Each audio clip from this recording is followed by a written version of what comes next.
Hello everybody, in this video we are going to talk about how we can use the quadratic formula to help us identify very specific x-intercept for a quadratic function.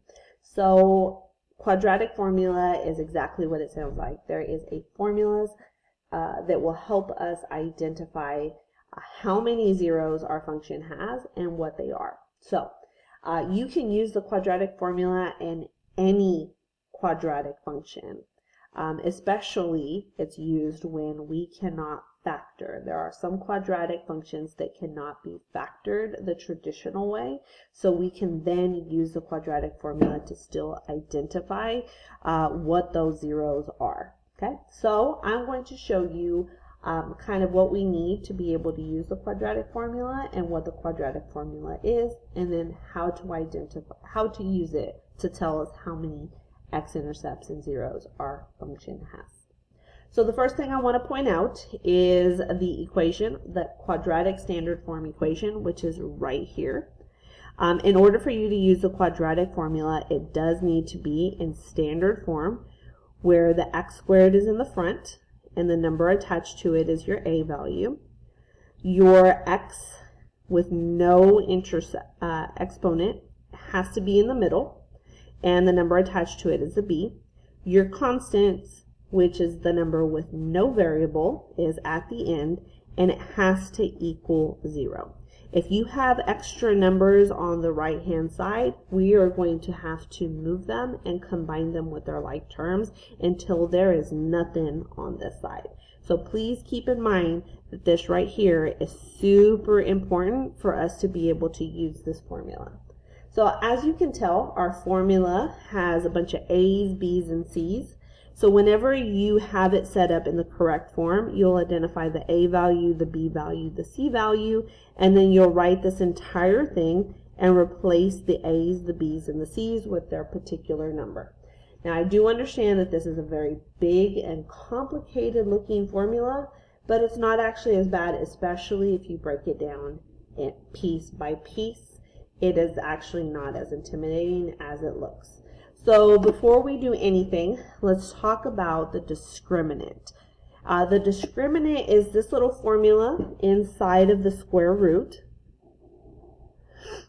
And so you want to start with the discriminant. Once you plug everything into that formula, you want to start with the discriminant, because depending on what number you get when you just do this formula by itself, if this number is greater than 0, that means it has to be positive. That tells us that we have 2 zeros. So 2 x-intercepts, 2 different x-intercepts. All right, what happens when we take this formula and it's equal to 0? Well, most people will just like, I think I did something wrong because I got a 0. I'm supposed to get a number here. That's not necessarily true.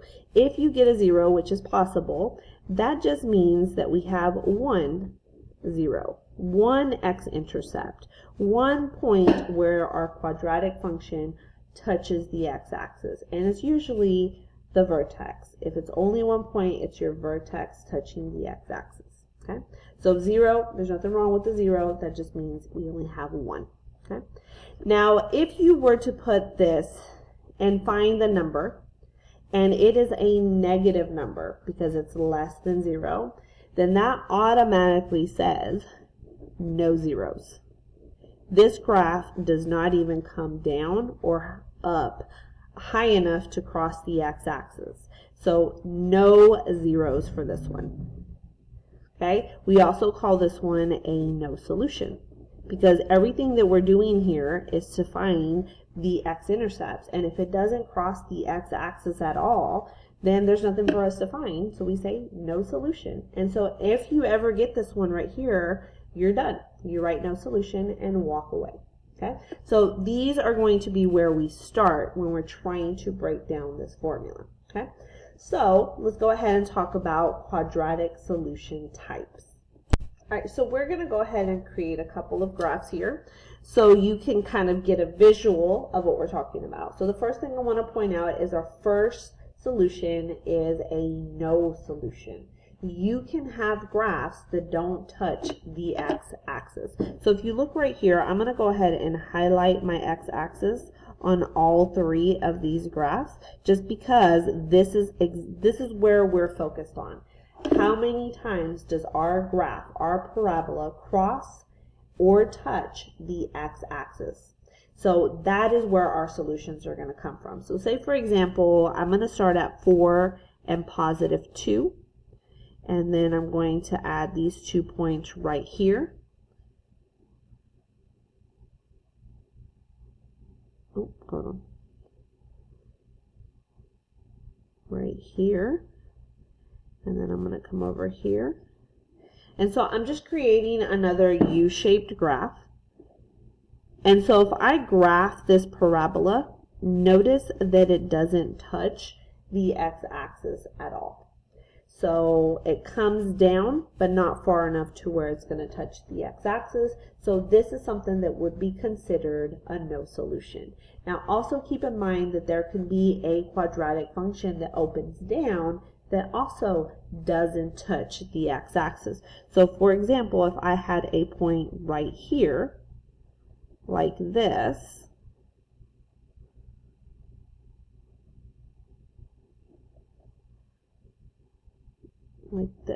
this would also be considered a quadratic function that opens down, because we have parabolas that open down. But notice that it doesn't go high enough to where it's going to touch or cross the x-axis. This is what a no solution looks like. So for this one, it's considered a no solution because when we do our quadratic formula, the discriminant, which is the little formula underneath the square root, is less than 0. So I'm going to write that out here, and it gives us a negative number. So it just can't happen. We can't take the square root of a negative number. An error message comes up when we do. Okay. All right, the one solution is next. So one solution means that your vertex. So I'm going to point out what my vertex looks like on each one of these graphs. If our vertex is touching the x-axis. So say, for example, I have a vertex at positive 6. And I'm just going to create another graph here. And y'all just bear with me. I'm just kind of making up these points as I go, just to create my U-shaped graph.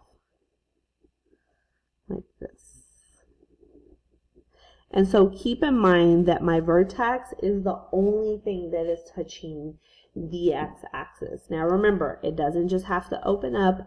There can be another graph that opens down, and it can also have the vertex on the x-axis. So this would be considered a one solution because it only crosses one time. And for this to happen, our discriminant has to be equal to 0.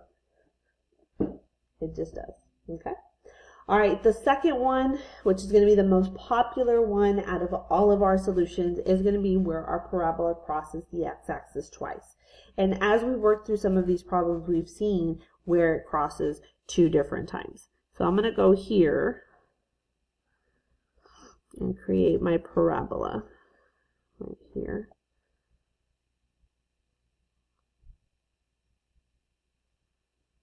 I'm just creating my graph here, like that.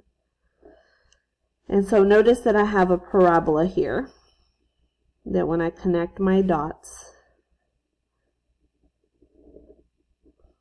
and here's my vertex, it is crossing the x-axis in 2 different places.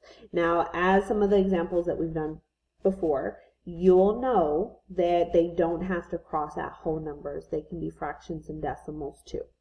So anytime your parabola crosses the x-axis in 2 different places, it's considered a two solutions or 2 zeros. And for that to happen, our discriminant has to be a number greater than 0.